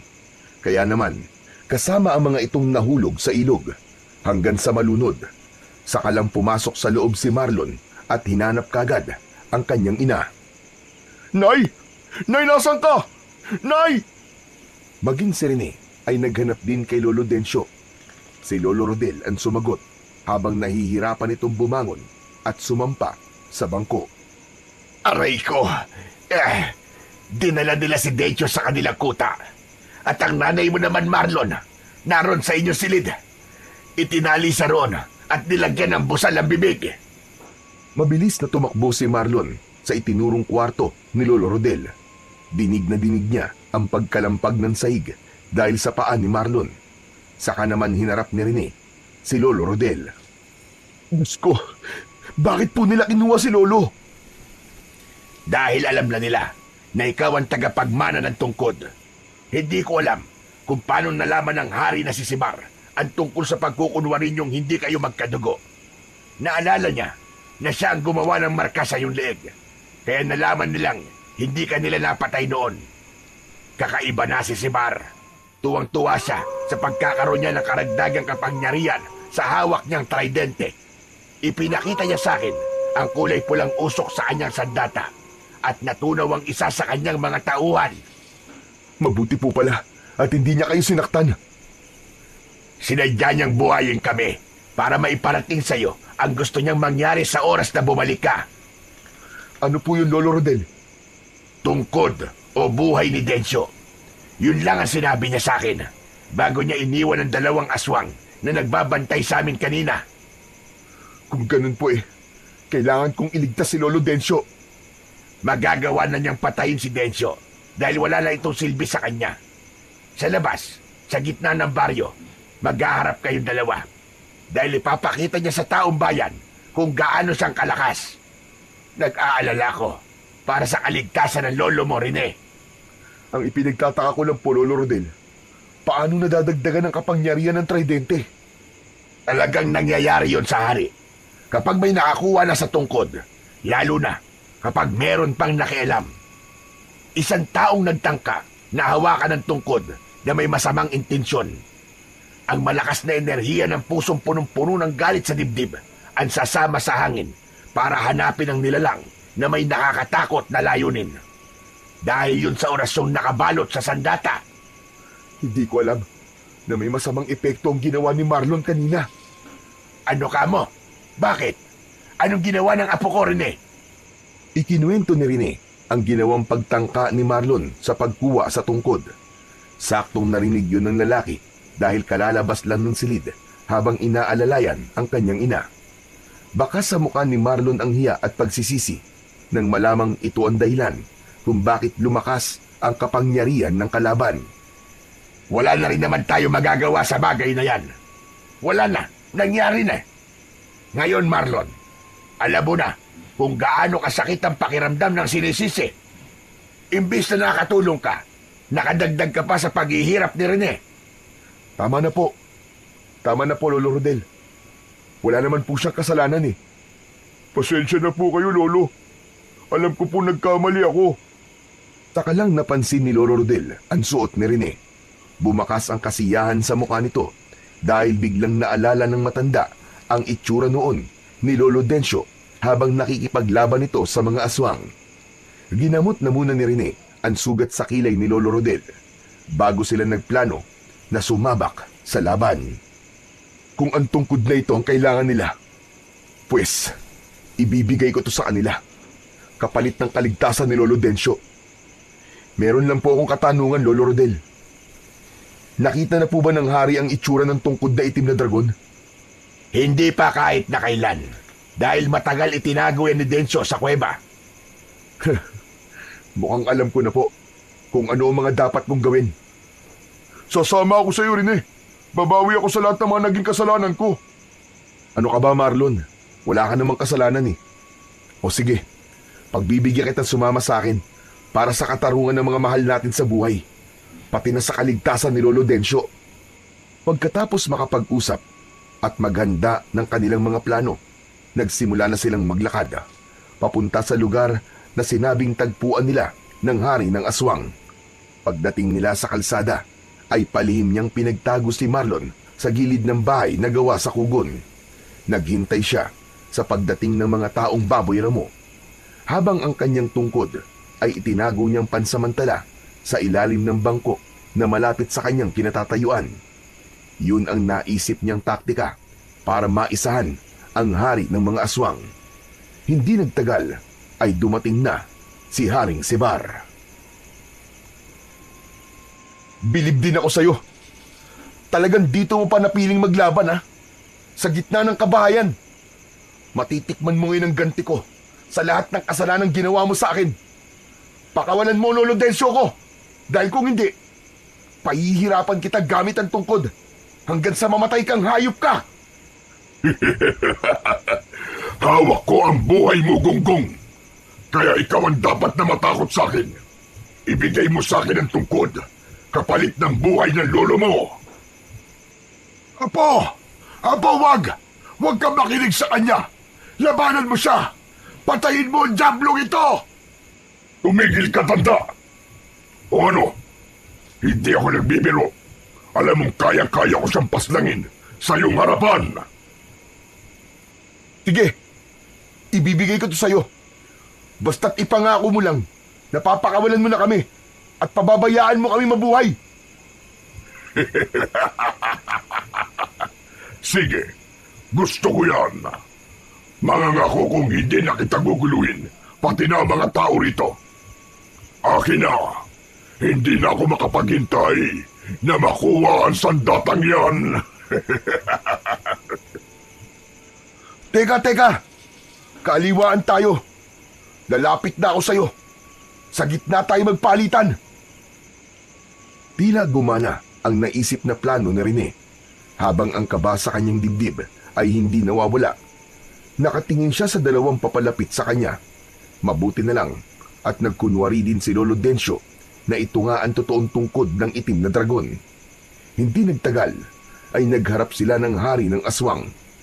Palitan ang ginawa nilang pagpalit nila ng sandata at kay Lolo Densyo. Nang humakbang ng dalawang dipa si Sibar sa maglolo, ay malakas itong tumawa habang pinagmamasdan ang nasa kamay na tungkod. Ang dali mo namang mauto. Sa palagay ba ninyo, ay hahayaan ko pa kayong mabuhay? Hindi ako ganong katanga para pagbigyan kayo sa gusto nyo at tumupad sa pangako ko sa inyo. May patawa-tawa ka pa dyan. Alam ko yon, Bugok. Ano ka mo? Mahina ka rin pala, no? Alam kong hindi ka taong kausap. Isa kang halimaw na walang silbi. Mahinang nilalang na kayang utuin ng isang baguhang katulad ko. Mabilis na hinila ni Rene ang kamay ni Lolo Densyo para ilayo kay Haring Sibar. Kinuha niya ang kanyang tungkod sa balkonay ng maliit na bahay, habang si Marlo naman ay nilapitan si Lolo Densyo at pinagtago sa gilid ng kubo. Nang makuha ni Rene ang tungkod, ay muling bumalik ang kanyang pangmandirigmang kasuotan. Galit na galit naman si Sibar sa ginawang yun ni Rene. Hayop ka! Niloko mo ko! Papatayin kita! Totoo pala ang kasabihang galit ang manluloko sa kapwa niya manluloko. Akala mo ba mauuto mo ako ng ganong kadali? Alam kong masama ka nila lang na hindi dapat pinagkakatiwalaan na tutupad sa pangako. Ano ngayon ang pakiramdam na naisaan ka ng binatang tinatawag mong mahina? Tama na ang satsat! Patutunayan kung nagkamali ka sa ginawa mong panluloko sa akin! Wala kang dapat na patunayan dahil pinatunayan mo na kung gaano ka kasama. Ipapalasap ko sa'yo ang lakas ng kapangyarihan ko hanggang sa huling hininga mong hayop ka!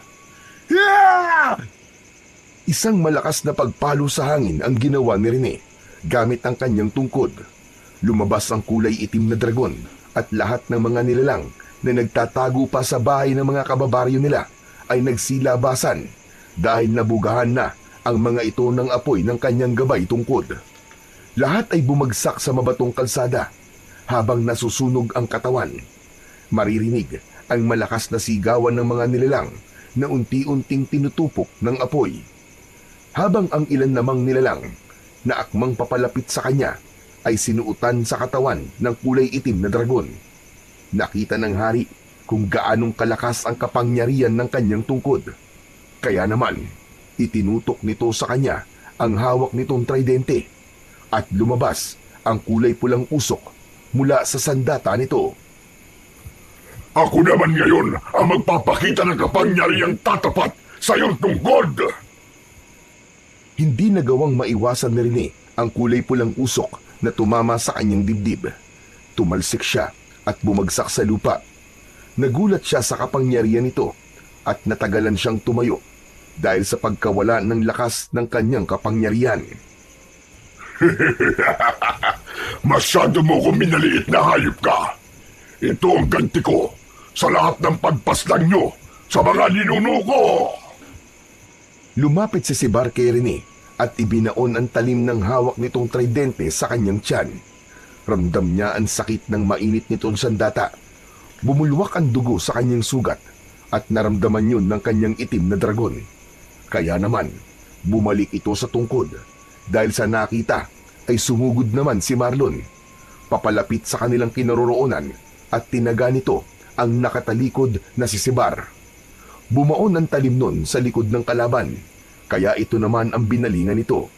Gusto niyang igalaw ang kanyang katawan, subalit nararamdaman niya ang paggapos ng malakas na puwersa ng kulay pulang usok sa kanyang katawan.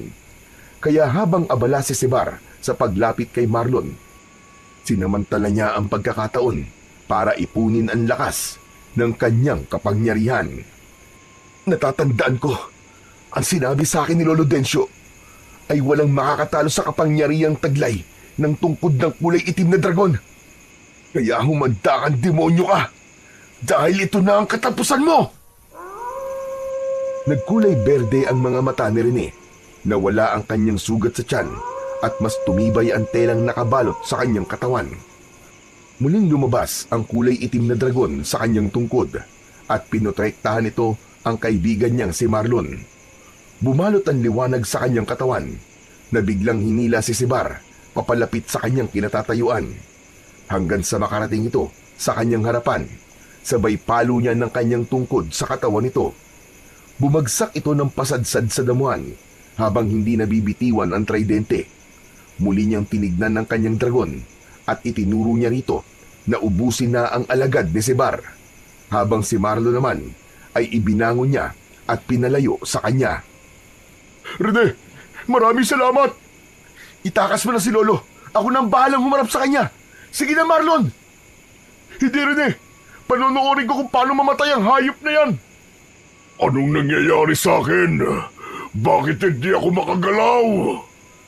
Panoorin mo kung paanong pinatay ng aking kapangyarihan ng mga alagad mong kasing itim ng budi mo. Sinabi ko naman sa'yo na pagsisisihan mo ang mga ginawa mo. Hindi ka nasisikatan ng araw. Pagkatapos niyang sabihin yun, inikot-ikot ni Rene ang kanyang tungkod sa ere sa tapat mismo ng nakahigang hari ng mga aswang na si Sibar. Ubod lakas niyang ipinalo ang kanyang tungkod sa ulo at katawan nito. Paulit-ulit niyang ginawa yun. Nagkikisay itong nagwawala dahil sa masakit na epekto ng kapangyarihan ng kanyang tungkod. Kasabay ng kanyang pagtalon, ang pagtarak niya ng tungkod sa mismong dibdib nito. At dahil sa pinagsamang malakas na puwersa ng kanyang sandata, bumaon ang tungkod hanggang sa lupa. Tumagos pa yun. Hanggang lumabas ang kulay pulang usok sa hawak nitong tridente at sumanib yun sa dulo ng kanyang tungkod. Binawi nito ang malakas na kapangyarihang nahigop ng tridente at naramdaman naman ni Rene ang pagbabagong anyo ng kanyang tungkod. Naging isang kulay pulang tungkod yun na may nakakasilaw na liwanag. Tuluyan na ngang nalusaw ang hari ng mga aswang na harting. Ang mga natitira nitong mga alagad ay sinunog naman ng kanyang itim na dragon. Naghari na ang katahimikan sa baryo at kumalat ang kulay berdeng liwanag sa buong paligid para higupin ang masasamang enerhiyang lumalabas sa katawan ng mga namatay na halimaw. Nakita ni Rene ang pagbabago sa kulay ng mga bahay. Nagkaroon yun ng ilaw dahil alam na ng mga tao na wala na ang mga aswang na harting. Wala nang manggugulo at magbibigay ng takot sa kanila. Isa-isang nagsilabasa ng mga tao at nagpasalamat sa kanyang ginawa. Ang bahay naman na nadadamay sa paglilingas ng apoy ay nakita niyang hinihipan ng kanyang dragon hanggang sa mawala ang apoy at usok na lamang ang natira. Itinutok niya ang tungkod sa lupa, kaya naman bumalik na ang itim na dragon sa kanyang tungkod. Maluwaluwang napalapit si Lolo Densyo sa kanya at mahigpit siya nitong hinagkan. Nagawa mo, Apo! Napakagaling mo! Ipinagmamalaki kita! Simula sa araw na ito, ay babalik na ang katahimikan sa lugar na to at sa mga karatig pang baryo. Ang totoo, Lolo, hindi ko po alam kung paano ko po silang napatay. Subalit nararamdaman ko po na ginabayan po ako ng Panginoong Diyos para ubusin ang mga nilalang nakampo ng kadiliman. Masayang masaya po ako, Lolo. Nakamit ko na ang katarungan para sa aking mga magulang. Maraming salamat sa iyo, Rene. Dahil sa iyo, nakamit ko na rin ang katarungan matagal ko nang hinahanap. Isang malakas na pagtapik sa balikat ang itinugon ni Rene para kay Marlon na kanya ng kaibigan ngayon. Bilang pagpapakita ng pasasalamat sa nagawa nitong kabutihan sa kanya at sa buong baryo. Maya-maya pa ay nagpaalam na sila sa mga tao na nakalabas sa mga bahay ng mga ito. Lahat sila ay tumanaw ng utang na loob sa kanila at mananatili siya sa puso ng mga ito. Habang sila ay naglakad na para umuwi sa bahay ni Marlon, nadatnan nila ang nakatayong mag-ama sa harap ng bahay ng mga ito. Tumakbo si Marlon sa kinaroroonan ng ina at mahigpit nitong niyakap si Aling Seta. Sina Lolo Rodel at Lolo Densyo naman ay masayang nag-usap, habang si Rene ay nakatingin lang sa mga ito na may bahid ng ngiti sa kanyang labi. Alam kong magtatagumpay si Rene, Densyo. Hindi ka nagkulang sa pagpapalaki sa apo mo. Ganun rin naman sa apo mo. Manang-mana talaga si Marlon sa'yo. Marami pong salamat, Lolo Densyo. Ngayon, alam ko na po ang dahilan kung bakit niyo po ako pinoprotektahan at pinalabas na ampun niyo lang ako. Yun pala para ilayo at iligtas ako sa kamay ng hari ng mga aswang na harting. Wala na pong manggugulo sa atin ngayon. Malaya na po ang baryo ng Santa Fe. Masayang nagyakapan ang apat at sabay na pumasok sa loob ng bahay ng mga ito, kung saan ay sira pa rin ang dingding ng kusina. Ang hawak namang tungkod ni Rene ay itinaas niya upang balutin ng proteksyon ang buong bahay, laban naman sa mababangis na hayop na mapapadpad sa kanilang lugar. Nagkaroon na ng permanenteng tirahan sina Lolo Densyo at Rene, habang malaya na nilang naipagsisigawan sa lahat ng tao na totoo niyang lolo ang matanda. Sa kasalukuyan ay nagtuturo si Rene ng mabubuting asal sa mga kabataang dumadayo sa kanilang bahay, habang si Marlon naman ay nagtuturo ng kung paanong maging mabuting bata at anak sa mga magulang ng mga ito. Tuluyang natuldukan ang kasamaan at pag-aasik ng lagim ng mga aswang na harting. Namuhay sila ng payapa habang hawak pa rin ni Rene ang ipinamana sa kanyang tungkod ng itim na dragon. Kasama ang kanyang bagong pamilya na handa siyang protektahan at ipagtanggol sa lahat ng uri ng kasamaan at kampon ng kadiliman. Sa tulong ng Panginoong Diyos na siyang lubos na pinakamakapangyarihan sa lahat.